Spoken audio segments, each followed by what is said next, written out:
જો તમે પણ ટ્રેનમાં લાંબી મુસાફરી કરો છો તો આ વિડિયો તમારા માટે ચેતવણી સમાન છે। અમદાવાદ રેલવેની એલસીબી ટીમે દિલ્હીથી એક એવા રીઢા ગુનેગારને દબોચી લીધો છે જે ટ્રેનમાં મુસાફરોનો મિત્ર બનીને તેમનું સર્વસ્વ લૂંટી લેતો હતો।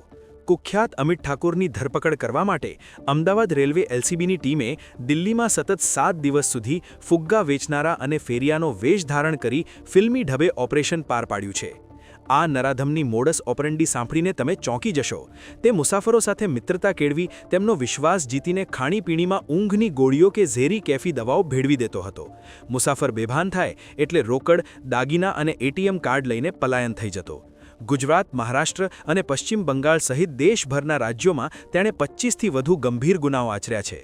લોકોના જીવ જોખમમાં મૂકીને તે એટીએમમાંથી લાખો રૂપિયા ઉપાડી લેવામાં માહિર હતો। પોલીસે આ શખ્સ પાસેથી 2 લાખની રોકડ અને 3 મોબાઈલ જપ્ત કર્યા છે। રેલવે પોલીસની આ સરાહનીય કામગીરીને સલામ છે, પણ તમારી સુરક્ષા તમારા હાથમાં છે। મુસાફરી દરમિયાન અજાણ્યા વ્યક્તિની આપેલી કોઈ પણ વસ્તુ ખાશો નહીં કે પીશો નહીં।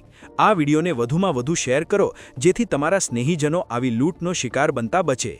સાવધાન રહો, સુરક્ષિત રહો।